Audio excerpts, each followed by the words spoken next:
Baik.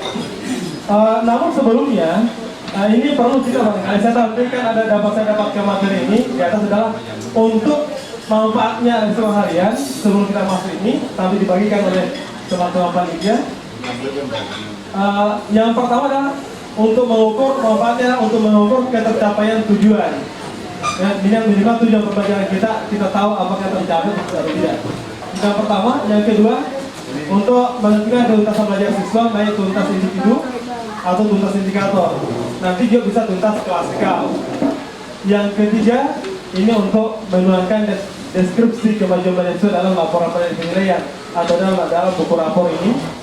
Yang keempat, pengambilan keputusan untuk tidak lanjut, apakah akan siswa ini akan kita remedial ataukah bentuknya model pengayaan.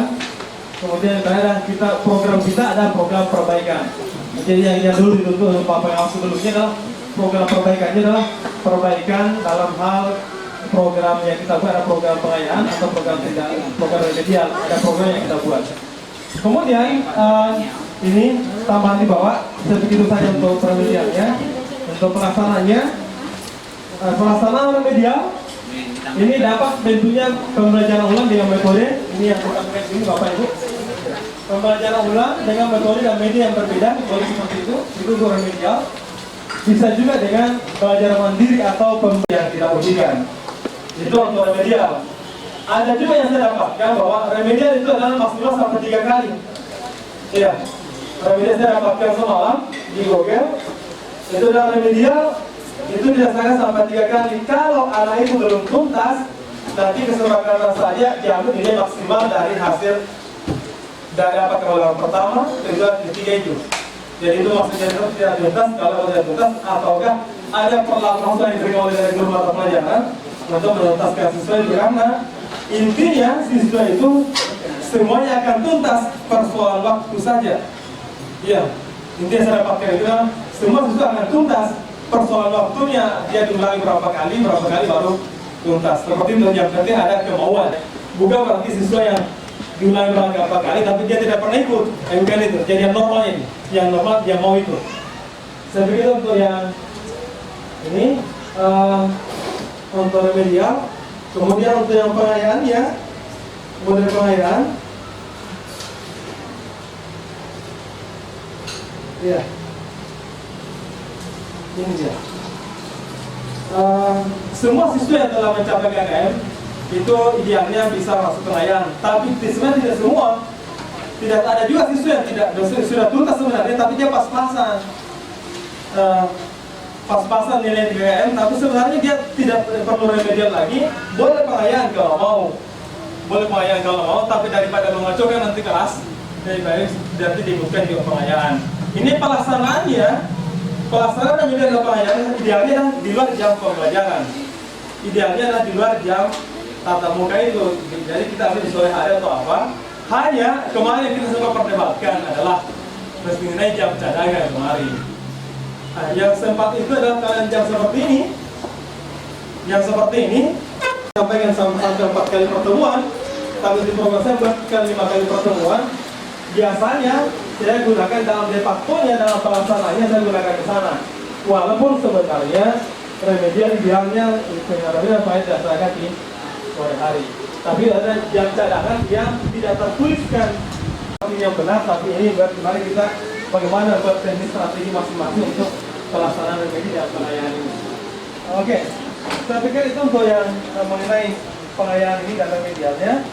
Kita akan langsung barangkali masuk di unjuk kerjanya. Kita kerja untuk bagaimana untuk pelaksanaan asuhan harian. Ini yang biasanya untuk remedial ini analisis harian. Jadi nanti setelah kita analisis, baru kita tahu program perbaikannya apakah berupa remedial, program selanjutnya apakah remedial atau pengayaan. Saya tadi sempat menampilkan yang saya berikan tadi, yang bagian kepada panitia seperti yang saya tampilkan di atas. Ini biasa, jadi kita untuk yang mengekstra barangkali berpikir bagaimana caranya membukunya. Gampang sekali sebenarnya Bapak Ibu, biar manual, ya, biar secara manual. Ini yang saya tampilkan ini, maaf karena saya bentar, bisa langsung terbentar lagi. Sebuah nomor boleh, ini sebuah nomor boleh 5 nomor atau Yang saya tampilkan di atas, aturan-aturannya memang ada di dalam, ada nama sekolah, mata pelajaran, SKKD, KKN, jumlah atau bentuk soalnya apa, soal esai atau penilaian kata. Nah, kalau yang seperti ini, ada kelas semester, ini dilihat adalah misalnya nama siswa seperti di sana. Saya tampilkan adalah misalnya nama-nama siswa kelas 10 D1 ini. Jadi yang kemudian mulai 10 D1 bisa nanti format itu dipakai. Misalnya soal esai 10 soal. Aman kalau 10 soal, biasanya kalau kita mau bisa barangkali langsung jumlahnya nanti dah 100. Tapi kalau misalnya 5 soal boleh juga, atau 6 soal boleh juga. Nanti di sini ini ada nomor soal, ada bobot soal. Misalnya nomor 1 kalau benar dapat 5. Nomor 2 kalau benar dia dapat 10 misalnya.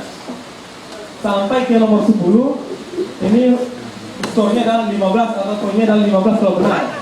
Kalau benar semua, nanti kan jumlahnya nanti adalah ini semua adalah ini bobot, kalau bobot dipakai jumlahnya cuma 100 ini bisa. Tapi kalau tidak 100 jumlahnya, misalnya pilihan ganda sebentar, bukan 100 jumlahnya. Nanti kita lihat bagaimana. Nah, jumlahnya di sini adalah misalnya ini asoir gini, misalnya jumlah skornya seperti ini. Ini jumlah skor. Ini boleh kita kalau bukan ST dipakai, boleh juga dengan kalkulator ditambah-tambah ke sana ini. Jumlahnya ini. Jumlahnya jumlah saja. Untuk persen ketercapaian ini, kalau rumusnya adalah ini jumlah skor dapat dibagi dengan ini. Jumlahnya cuma 100. Ini, jadi 70 per 100 dikali 100% dapat ini juga. Sama semua karena kebetulan nilainya itu. Ya. Ini untuk contoh yang saya berikan. Kebetulan KKN-nya ini 70, jadi sudah tuntas langsung di sini. Kalau sini KKN-nya adalah 70. Walaupun pernah juga ada begini teman-teman kita, pernah ada pengalaman, di sini sudah tertulis 70. Di sini keterangannya masih tidak tuntas. Mengapa demikian? Karena kebetulan menggunakan aplikasi atau kita menggunakan rumus, di sini dia bulatkan. Jadi kalau biasa ambil contoh, ganti di sini keterangannya yang dipakai adalah 69,5. 69,5. Berapapun dapat di sini kan dapat 70 pasang. 69,5 itu akhirnya yang kita sebenarnya bisa kerja, coba-coba kerja, kasih masuk nilai akan berapa. Nah, setelah kita jumlah semua ke bawah ini, kita akan melihat lagi. Nanti ini kan baru satu orang. Ini baru satu orang, misalnya ada di bawah misalnya ini. Ini adalah jumlah didapatkan 60. Ini kategori dia tidak tuntas, belum tuntas. Nah, nanti setelah itu semua, kita akan melihat setelah kita isi masing-masing ini, kita akan melihat nanti, kita akan tujuannya nanti adalah melihat mana indikator mana tidak tuntasnya dari semua soal yang ada. Saya sampaikan selesai kerja. Ini saya sampaikan misalnya contoh ada saya.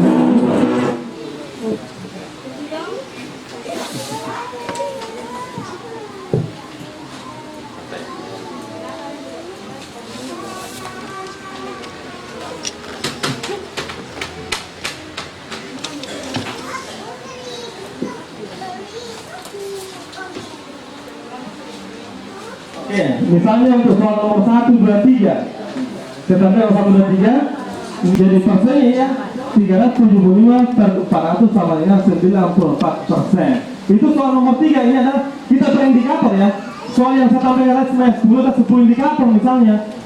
Jadi 10 indikator di KD itu, walaupun nanti sebelumnya harusnya tadi dijelaskan dari beberapa dijelaskan mengenai KKM kartu soal dan kisi-kisi ada soal. Jadi nanti per indikatornya, jadi saya tampilkan dulu ini jatuh soal nomor 1 sampai 10. Ya. Untuk soal nomor itu, ya. Untuk soal itu, ya. Ya, saya itu satu indikator ya. Satu indikator itu, ya. Berarti kalau dia antara 70% sampai 65% itu dia dapat persebaya. Persebaya. Jadi nanti kalau nanti 65 sampai dia dapat kembali pembelajaran ulang dari materi itu. Iya, pembelajaran untuk yang indikator itu. Ya, itu sama. Iya, oke. Iya, artinya saya kasarnya adalah saya gagal mengajarkan materi itu. Jadi tadi ada termnya tadi untuk itu. Ini dikasih Pak sampai 100%. Ya. Kalau misalnya 80% soal bunyinya 80%. Misalnya soal ketetapan ini 80% siswa menjawab benar. Apakah masih perlu dia dapat pembelajaran ulang, Pak? Artinya begini, maaf. Karena di sini ada yang darah 60% sampai 100%. Maksudnya barangkali begini. Oke, ini yang punya perusahaan 100% adalah yang tidak tuntasnya di situ. Ya, yang tidak tuntasnya di sana. Ya, jadi kita gagal karena ada 60% yang gagal anak mencapai tuntas. Ya, yang gagal mencapai tuntas di sana. Oke, jadi yang gagal mencapai tuntas ini. Oh, yang gagal mencapai tuntas. Ya, yang gagal 60 sampai 100. Jadi kita gagal di sana. Saya nggak bisa gagal 60 sampai 100%. Anak-anak belum bisa paham nih materi ini. Oke. Saya kira tadi ini 65% yang berhasil. Bukan maksud yang tidak tuntas ya? Yang gagal ya? Oke. Oke, saya pikir itu. Kalau yang 30% gagal. Oke. Sekarang, barangkali ya, yang di bawah itu yang tidak tuntas ya, itu di bawah. Ya. Iya, persen tercapai di sana yang persen tercapai ya. Nah, kalau yang tercapai sekian berarti kan yang tidak tuntasnya 100% kurang itu. Ya, ini yang tercapai yang persen masih yang gagal persen di sana. Ya, oke, terima kasih banyak atas masukannya. Ini yang kita sharing. Saya sampaikan tadi lah, untuk materi ini kita sharing. Saya tidak memberikan materi pada Bapak Ibu. Kita hanya sharing pendapat saja, sharing materi yang paham kita ambil. Ya, sebenarnya tadi ini. Oke, sebaiknya di situ. Sebaiknya di situ. Dan kita lengkapi jadi. Sedikit ada yang kurangnya nanti lengkapi di sana masing-masing kita untuk format itu. Oke? Oke, saya pikir untuk yang program ada di sini, setelah kita pahami itu, kita barangkali bisa langsung kerja.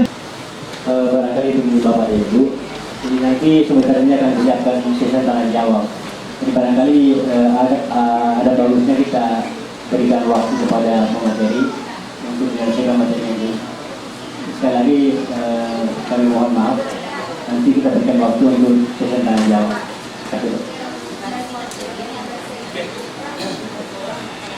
Terima kasih pada moderator. Baik, untuk analisis ulang harian tadi ini, setelah kita menganalisis tadi itu, setelah kita menganalisis ini, nanti akan ada masuk di nanti ada program yang kita susun. Ada yang saya sampaikan di lembar kedua. Ya, ini ada di lembar kedua, kita semua ada. Itu kesimpulan dan nilai hasil analisis itu ada. Itu kelulusan belajar, artinya di sana di halaman kedua, yang di sini. Nah, saya tampilkan nilai.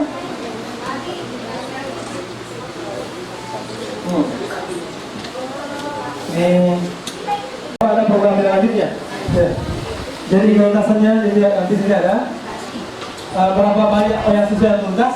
Ini saya tampilkan di sini ada yang berapa banyak sebetulnya tuntas untuk setelah kita analisis tadi. Kemudian berapa banyak siswa yang telah tuntas ini? Ini ada 40 tadi 40 siswa. Banyak siswa ada 40. Kita itu berapa yang tuntas misalnya. Kemudian persentase banyak siswa yang telah tuntas adalah banyak tuntas siswa yang tuntas bagi yang banyak siswa kali 100%. Inilah untuk ketuntasan klasikal. Tuntasan klasikal itu. Tuntas klasikal adalah 85% itu ada. Ya. Tuntas klasikal adalah 85% tuntas satu kelas itu baru dikatakan tuntas klasikal. Gitu. Ini saya pikir untuk ini. Kemudian di sini ada surat dari Anda sendiri ya, dari kelas kita kalau kita perhatikan sebentar. Itu. Kemudian inilah soal saudara individu juga atas nama. Jadi ada secara individu soal-soal yang perlu berbeda dari hasil analisis kita. Ini. Kemudian dari sana kita ada programnya. Program kita juga ada seperti ini. Program tidak lanjutnya adalah ini ada yang misalnya ada sesuatu yang kita kalau masuk tadi di kesempatan tadi ini masuk remedial. Kalau masuk remedial namanya siapa? Bantu remedial tadi ada. Saya sampaikan kembali yang saya sampaikan tadi yang pertama. Bantu remedial boleh begini modelnya. Ya, ini alternatif yang diberikan ditawarkan.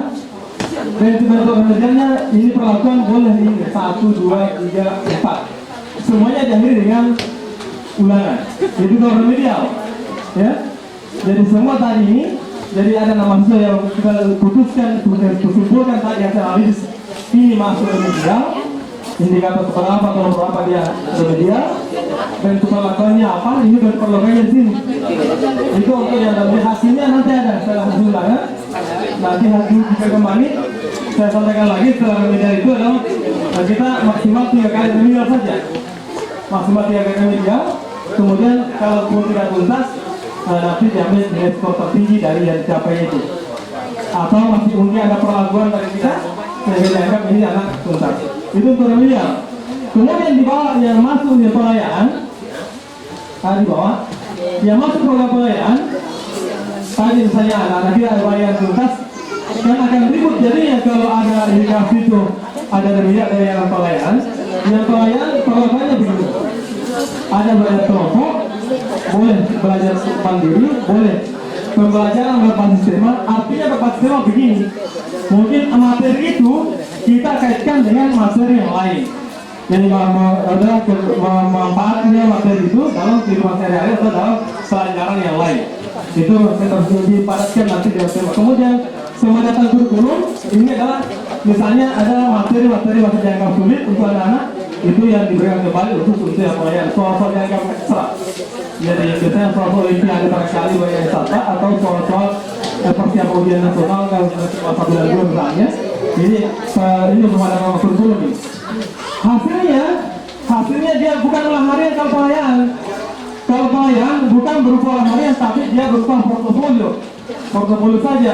Tapi tetap nilainya akan berpengaruh. Kita masih ingat barangkali bahasa kemarin Pak Pengawas yang sebelumnya pada dalam hari MSc itu semua menyampaikan kalau kita kasih pelayanan anak, misalnya dia sudah dapat 70 sudah tuntas. Kalau nanti anak-anak ini dikasih 70, kemudian yang remedial juga 70, artinya kita tidak ada perlakuan pelayanan kalau ini anak tadi masih 70. Jadi anak ini yang tadi dia kumpulnya berupa portofolio tadi, lihat pelayanan, nilainya otomatis akan bertambah juga. Bukan 70 lagi, mungkin dia bisa 75 atau 70 berapa dari hasil pelayanan itu. Karena kapan tidak ada penambahan nilai untuk kita saja pelayanan, berarti kita dianggap tidak ada perlakuan pelayanan untuk anak itu. Jadi saya pikir itu untuk yang pelayanannya tetap ada nilainya, tapi dia kumpulan berupa kertas kumpulan saja, portofolio dari perlakuan kita ini. Berbeda tadi yang remedial kita kasih ujian ulang kembali. Ya, ada persoalan kembali kasih. Dan nilai untuk yang KKM, ya nilai untuk remedial adalah maksimal di nilai KKM. Saya ulangi lagi, nilai untuk yang remedial adalah maksimal di nilai KKM yang kita susun. Tidak boleh lagi di atas. Walaupun nanti misalnya kalau kita kasih ulangannya setelah remedial nilainya di atas KKM, tapi nilai yang masuk nanti tidak boleh, tetap dia dinilai sebatas nilai KKM. Itu untuk bentuk-bentuk yang ini remedial dan pelayanan. Saya pikir bentuk yang disampaikan seperti itu Bapak. Contoh format analisis ulangan harian yang dilakukan pada bagian di atas sebelah kiri itu ada kata bobot soal. Sedangkan di bagian sebelah kanan setelah angka 1 sampai 10 itu ada jumlah skor. Apakah memang sama antara bobot dengan skor ini Pak? Yang pertama. Kemudian yang kedua, kalau melihat contoh ini ya, berarti ketuntasan yang dilihat di sini Pak adalah ketuntasan 1 kali ulangan harian, bukan ketuntasan per indikator soal. Kalau menurut pemahaman saya Pak yang saya lihat di sini, jadi ketuntasan yang dimaksud yang di sebelah kanan itu atau ketercapaian itu adalah ketercapaian dalam satu kali ulangan harian, bukan kita melihat apakah indikator dari setiap soal itu sudah tuntas atau belum. Ya, terima kasih Pak. Jadi ada 2 poin pertanyaannya. Mungkin langsung saya baik, terima kasih dari Ibu Nurmiati. Ini yang saya tampilkan tadi adalah mengenai bobot soal dengan jumlah skor. Saya tampilkan memang tadi soal saya. Sekarang ada di bawah satu soal pilihan ganda juga saya harus menggunakan bobot soal dan di sampingnya jumlah skor. Kalau diperhatikan di sini, kalau soalnya misalnya 10 soal, bobot soalnya hanya ini sampai 10 saja. Ini sampai 10 saja. Ini karena memang kalau pilihan ganda kan hanya 01. 01 kan pilihan ganda hanya 01. Jadi ini adalah misalnya ini adalah dapat 0 kalau salah 1 kalau benar, jadi bobot soal untuk skor itu adalah bobot soal itu adalah hanya maksimal 1. Nah, skornya kalau jumlah ini kan hanya sampai 10. Tapi di sini jumlah skornya misalnya dia jadi nggak masuk ya, nanti adalah ini maksimal 7 per 10 kali 100% dapat 70 dan di sini. Ini untuk misalnya seperti ini. Nah sekarang kalau apakah sama skor dengan bobot? Iya, boleh sama boleh tidak, tapi umumnya juga tidak sama. Ya, bobot ini tergantung biasa dari kalau saya adalah tergantung dari tingkat kesulitan soal atau indikator itu. Jadi bobot itu dari tadi saya tambahkan untuk soal saya dari atas ini berbeda-beda ada yang sama. Misalnya ini ada 15 bobotnya, di sini ada 5. Itu kan boleh jadi bobotnya tidak sama. Jadi bobot yang skor pernah sama tapi umumnya tidak sama. Ya, umumnya tidak sama untuk skor dengan bobot. Jadi bobot soalnya ini maksimal di sini tergantung dari tingkat kedalaman materi ataupun dia kerumitan soal menjawab soal itu.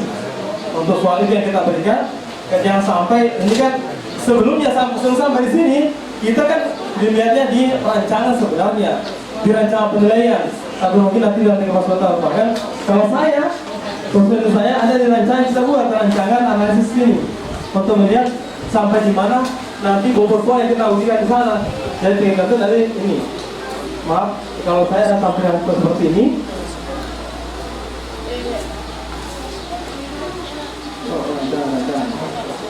Jadi kisi-kisi sampai dengan kartu soal semua diatur di sana di Permendiknas nomor 20 tahun 2007.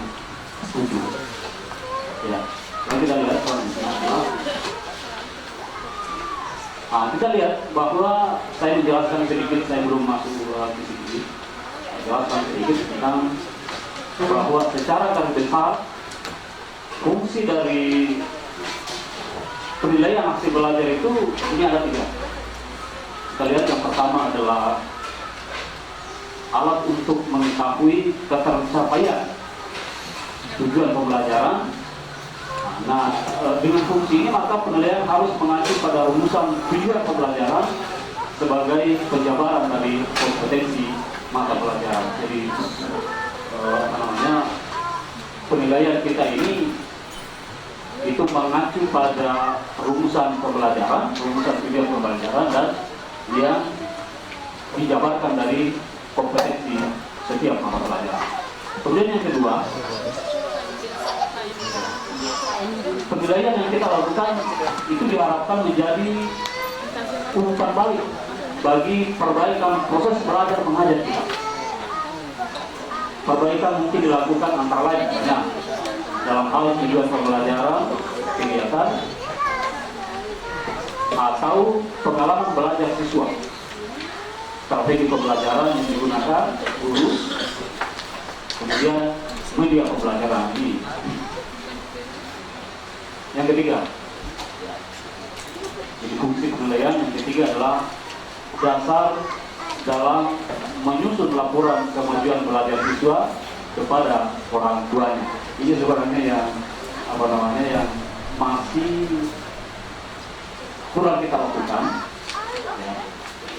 Kurang kita lakukan. Maksud saya adalah bahwa laporan kemajuan belajar siswa kepada orang tuanya seharusnya ini senantiasa kita lakukan sebenarnya. Inilah yang kami melihat sangat jarang kita lakukan, memberikan laporan seperti apa kemajuan pendidikan siswa kita kepada orang tua. Yang, ya. Kemudian dalam laporan tersebut dikemukakan kemampuan dan kecakapan belajar siswa dalam berbagai bidang studi atau mata pelajaran dalam bentuk nilai-nilai prestasi yang dicapainya. Ya, yang biasa kita lakukan adalah pada laporan terakhir setiap selesai semester. Itu yang Ya, tentu setiap semester kita lakukan itu.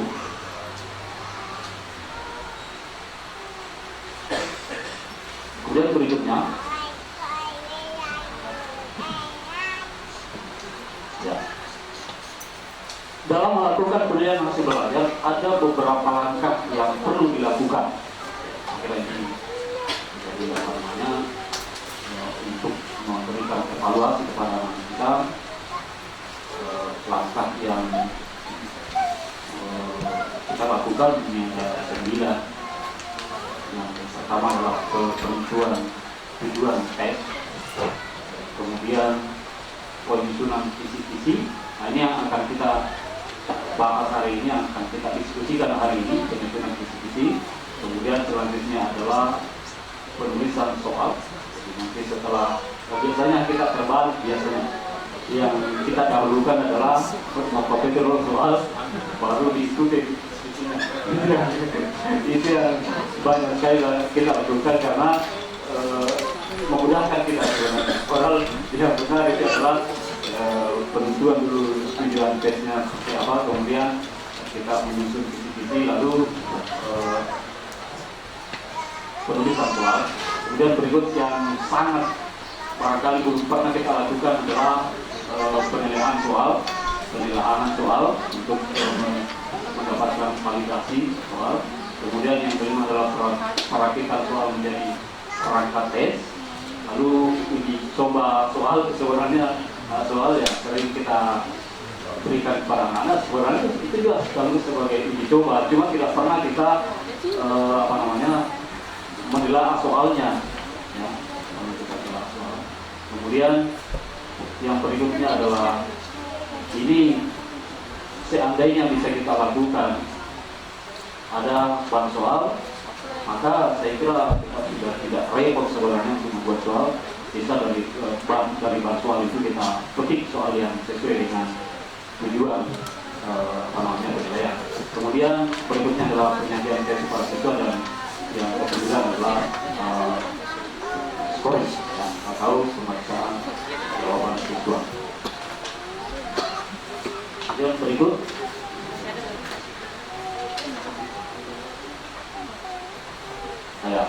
yang tadi yang kedua, bagaimana kita menyusun kisi-kisi. Saya kira kalau soal format semua kita sudah dapat, semua sudah pernah mengisi format itu dalam artian kita sudah biasa menyusun kisi.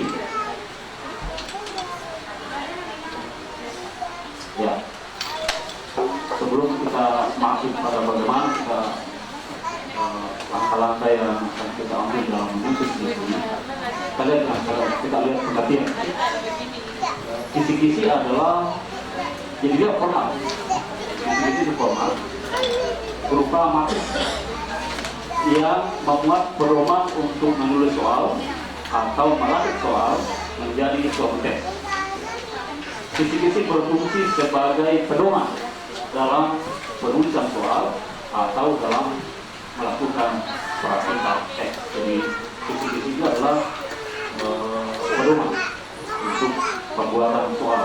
Makanya biasanya orang berpendapat bahwa ketika kisi-kisi itu didapat oleh anak-anak kita, maka sudah sebahagian soal itu bocor, karena memang ya kan dasar pembuatan soal kita, praktikan soal kita itu ada di kisi-kisi, ada di kisi-kisi. Indikatornya sudah ada di sana, indikator soal ada di sana. Ya, indikator soal itu sudah menggambarkan bentuk soalnya nanti. Jadi cuma tentu kita bedakan dengan biasanya ujian itu sebelum ujian itu ada kisi-kisi, tapi kisi-kisi yang diberikan itu tidak langsung mengacu pada soal yang akan diberikan. Kemudian berikutnya, ya ini bagaimana kita membuat kisi-kisi yang baik, kisi soal yang baik. Pertama adalah ada 3 syarat: mewakili isi kurikulum atau kemampuan yang akan diuji.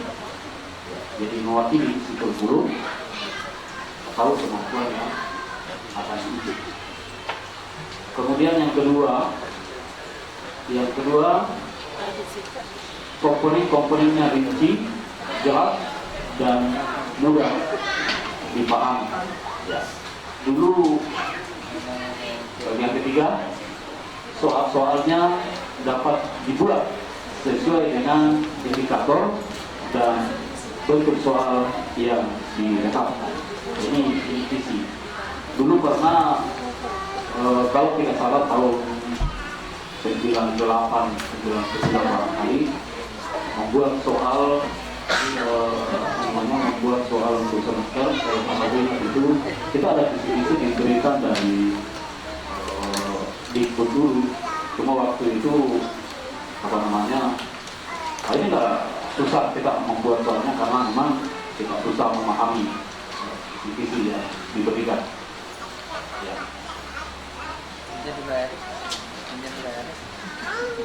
Ya, ini kita lihat komponen visi itu ada dua. Yang pertama adalah ada komponen identitas, dan yang kedua adalah ada komponen matriks. Kita lihat di mana yang dimaksud ini.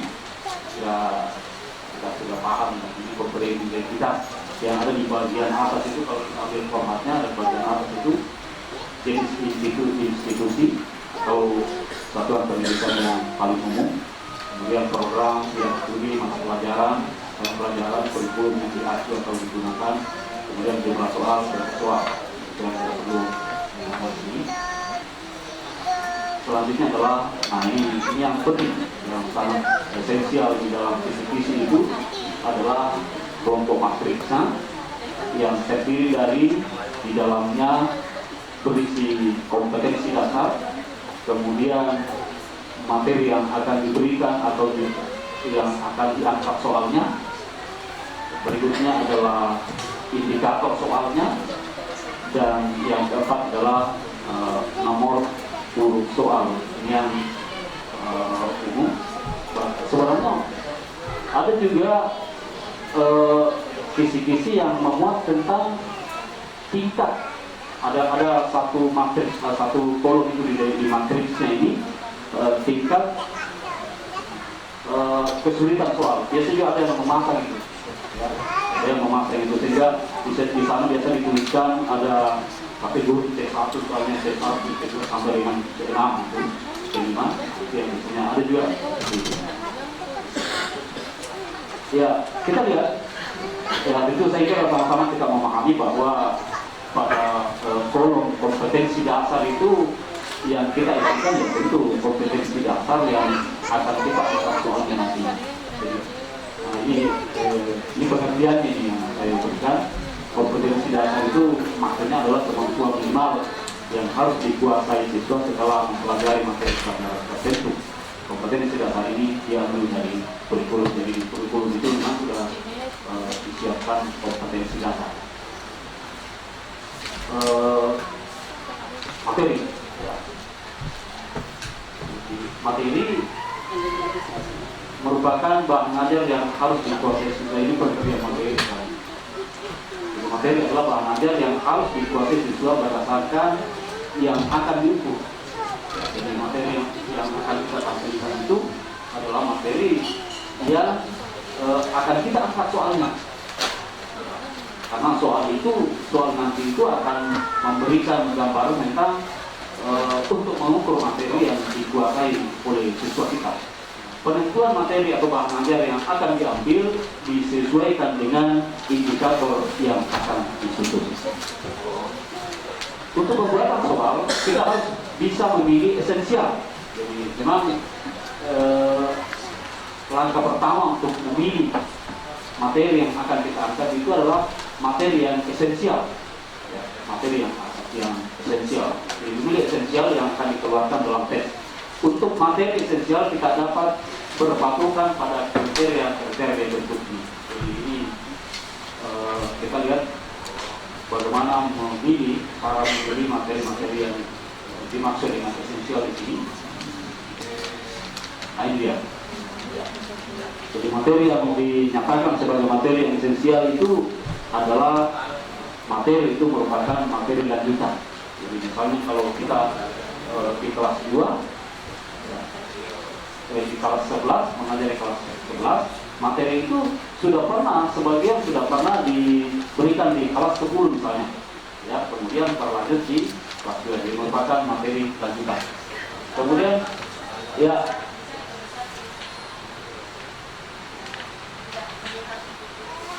sudah.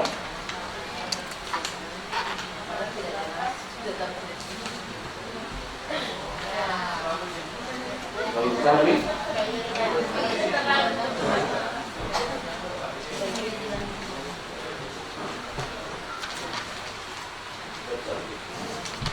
cuma agak kabur karena warnanya.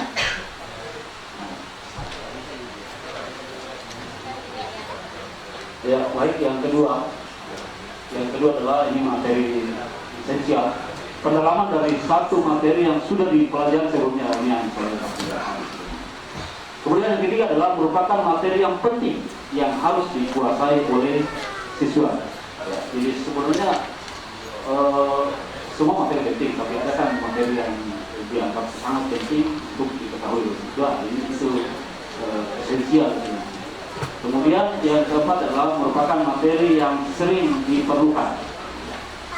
Yang kelima, untuk mempelajari bidang studi lain. Jadi biasanya kan ada materi, biasanya ada materi yang ada keterkaitannya dengan mata pelajaran yang lain. Ya, ini yang dimaksud di sini. Maka itu maksud materi esensial. Berikut merupakan materi yang berkesinambungan dan terdapat pada semua jenjang kelas. Ya, saya kira jelas ini kelas 1 ada, kelas 10 ada, kelas 11 ada, 12 ada, itu materi yang berkesinambungan. Kemudian ketujuh merupakan materi yang memiliki nilai harapan dalam kehidupan sehari. Ya, saya kira jelas ini.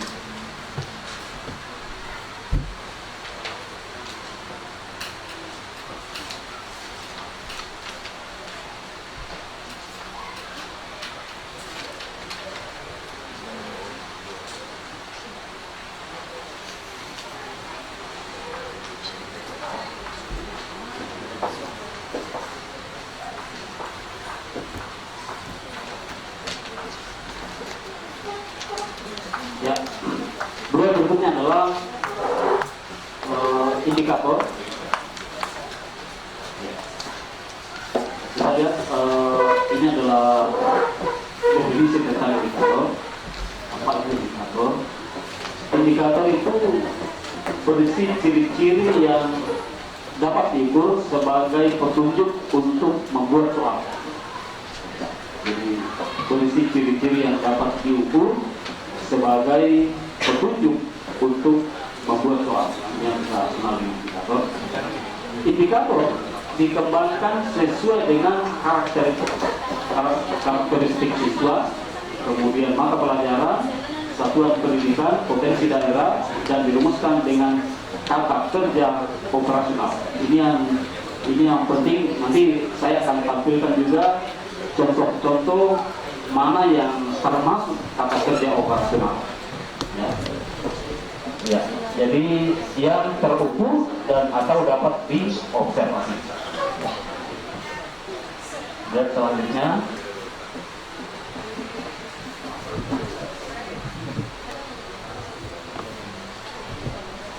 ya, ini ada bagaimana syarat indikator yang baik. Pertama adalah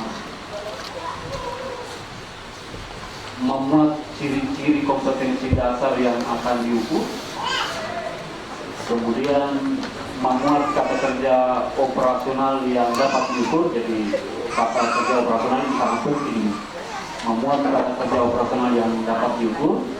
Yang ketiga, berkaitan dengan materi, ya saya kira itu saja, berkaitan dengan materi atau bahan ajar yang tinggi. Kemudian yang keempat adalah dapat dibuatkan soalnya. Jadi memang ada indikator yang susah dibuatkan soalnya. Saya kira cuma kita paham itu. selanjutnya adalah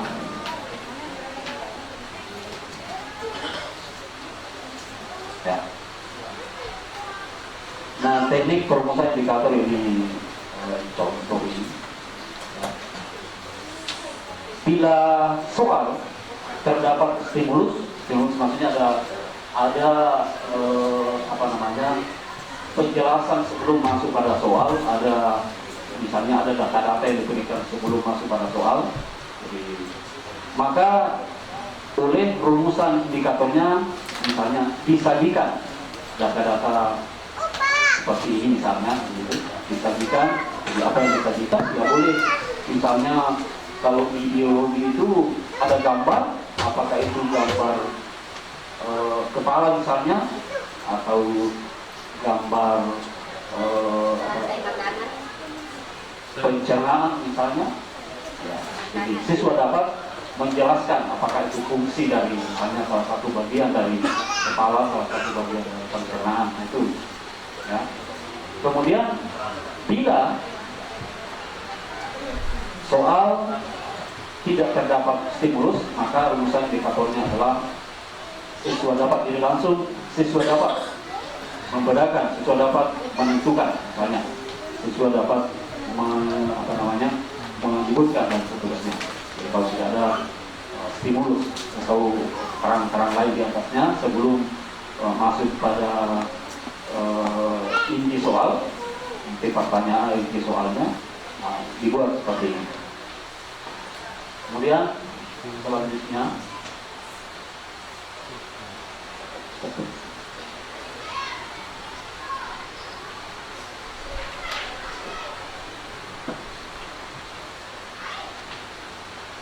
ya.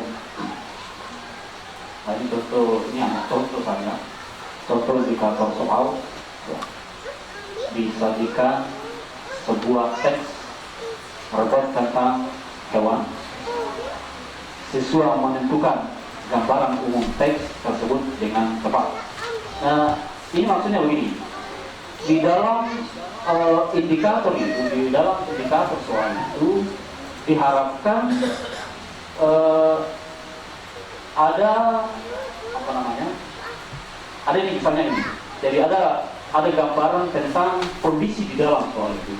Ada gambaran tentang audiens atau audiens itu kan ya, pelakunya siswa tentunya.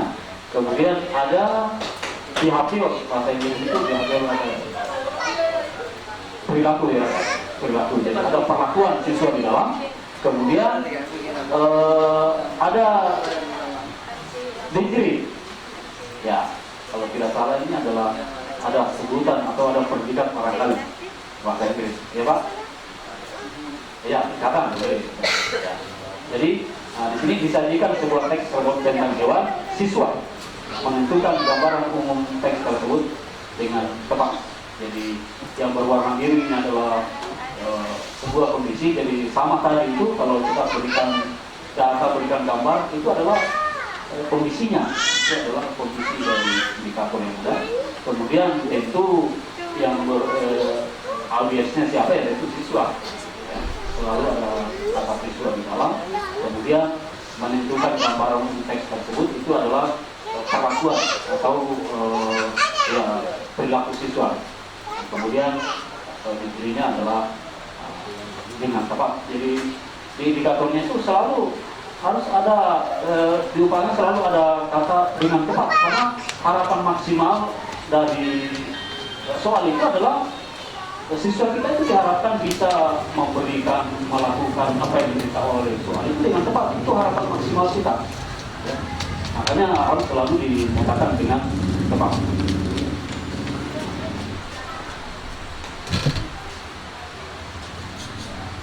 Ya, kemudian masuk pada soal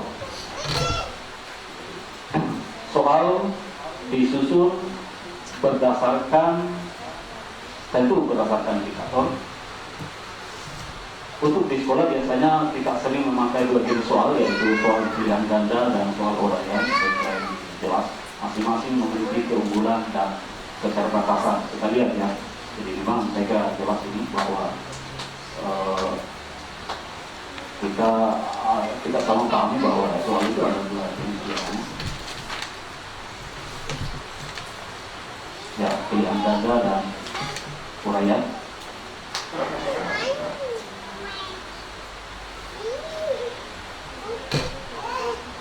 Ya, ini kita lihat bagaimana keunggulan dari soal pilihan ganda. Saya kira juga di bawah soal pilihan ganda ini dia mengukur berbagai jenjang kognitif, mengukur berbagai jenjang kognitif. Yang kedua,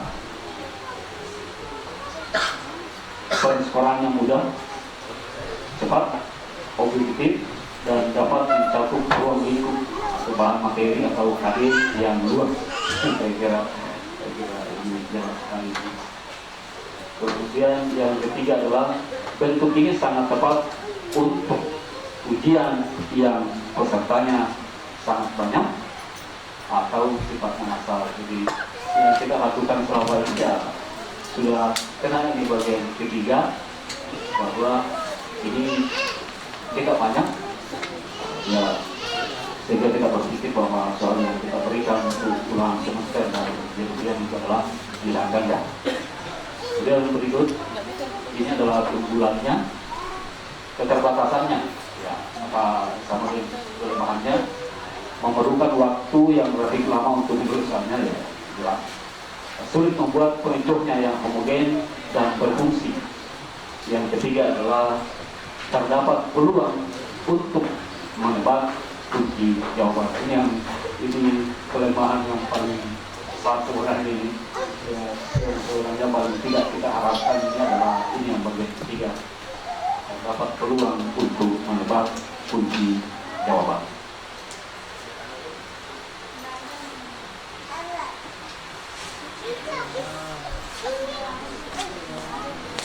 Ya, soal uraian ada kalau yang objektif dan ada non objektif.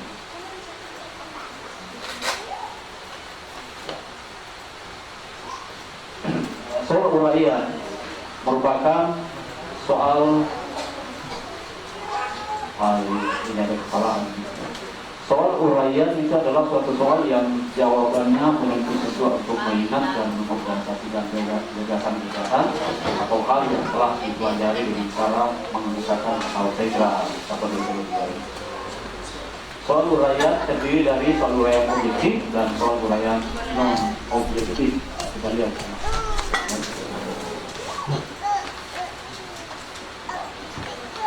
Soal uraian objektif merupakan rumusan soal atau pertanyaan yang menuntut kehimpunan jawaban dengan pengertian atau konsep tertentu sehingga pensoalannya dapat dilakukan secara objektif. Sedangkan soal uraian non objektif merupakan rumusan soal yang kehimpunan jawaban berupa pengertian konsep menurut pendapat masing-masing siswa sehingga pensoalannya sukar dilakukan secara objektif. Sedikit lagi Bapak Ibu.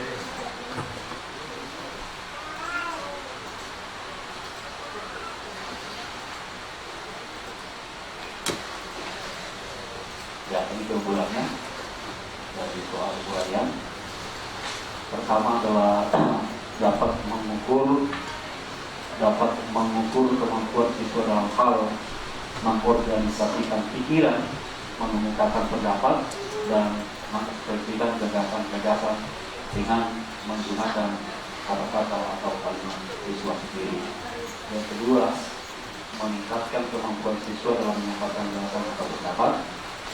Ketiga, penyusunan lebih mudah. Yang keempat, faktor menebak jawaban dapat diminimalisir atau dapat dikurangi. Susah memang menebak jawaban ini kalau kita ya. Kemudian keterbatasannya adalah, kelemahannya adalah jumlah materi yang ditanyakan terbatas. Ya. Kemudian yang kedua, waktu transkoran lama. Yang ketiga adalah transkoran hanya dapat dilakukan oleh orang yang menguasai bidang tersebut. Empat adalah transkoran relatif subjektif.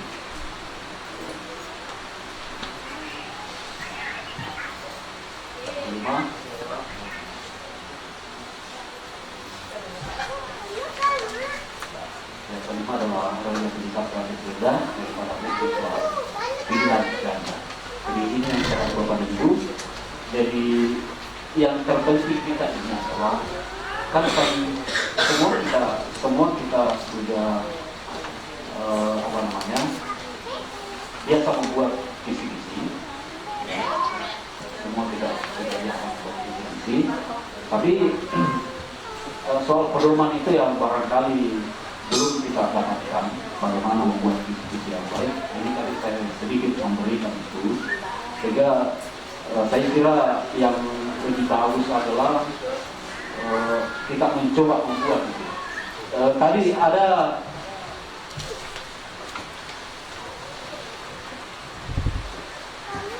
kata-kata operasional yang barangkali perlu kita pahami, mana contoh dari kata-kata operasional itu pada itu sangat penting. Kita lihat.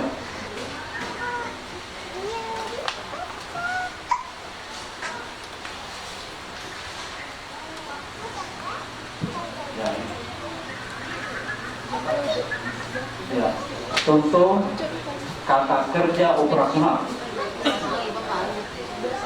Contoh kata kerja operasional yang nanti akan kita tuliskan di dalam indikator soal, menyebutkan, menjelaskan, dan seterusnya.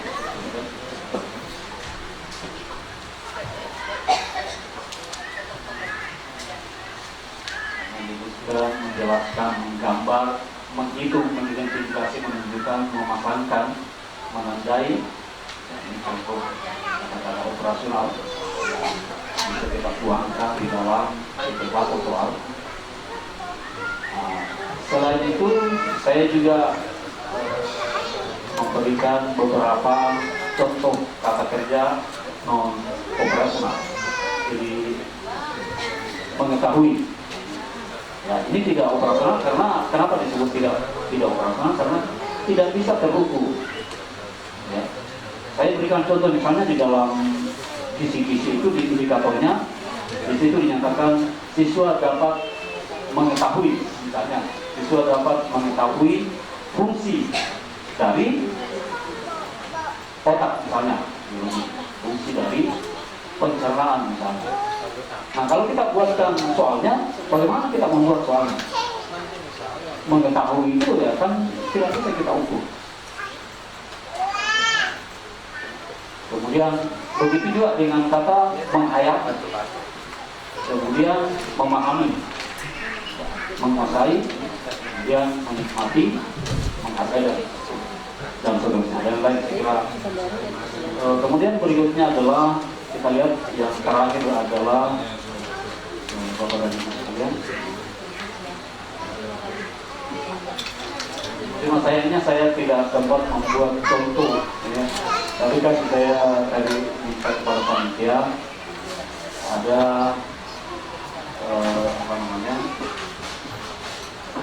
ada visi-visi yang telah pernah kita buat, terutama sekali visi-visi ujian. Nah, ini juga sudah sangat sering kita melihat matriksnya ini masih dengan identitas di atas ini. Kemudian ada juga kepada ibu saya ini yang tidak ada ini. Ada juga format yang ada kompetensi dasar, kemudian ada materi, ada indikator, dan ada bentuk soal. Yang lainnya bisa kita tambahkan.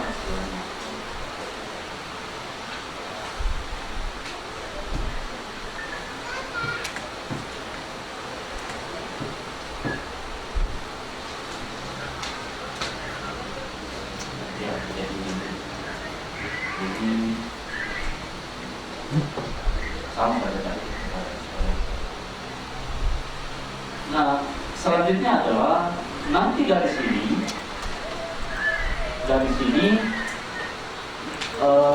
itu akan kita tuangkan setelah kita bikin visi, akan kita tuangkan ke kartu soal. Sebelum di kartu soal itu di sana juga sudah dirumuskan soal. Jadi setelah ini maka selanjutnya adalah yang kita lakukan adalah Ini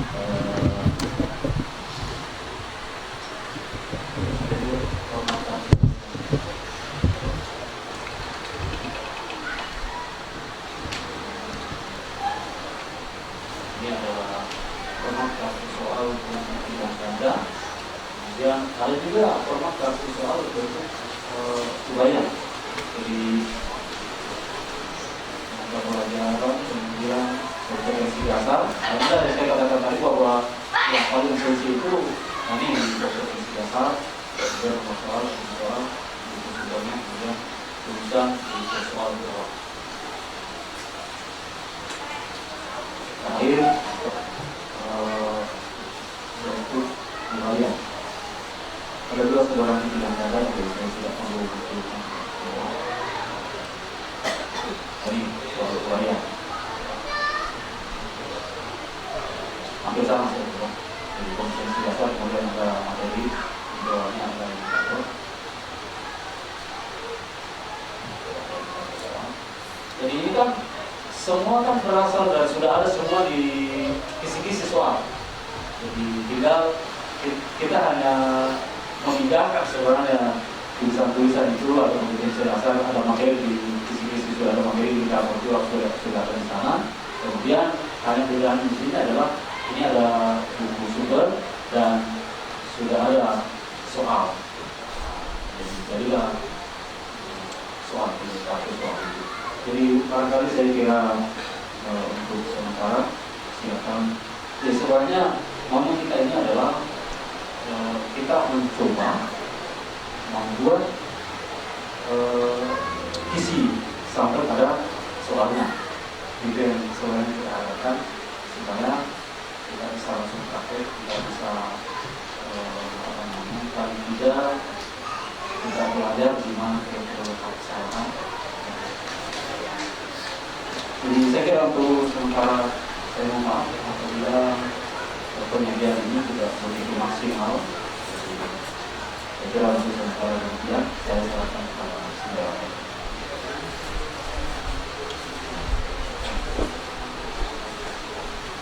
Ya, Bapak Ibu peserta IMC yang kami hormati, kita terima apa yang kita dapat pada hari ini, insyaallah itu bisa kita amalkan selanjutnya dalam kegiatan pembelajaran kita. Amin ya rabbal alamin.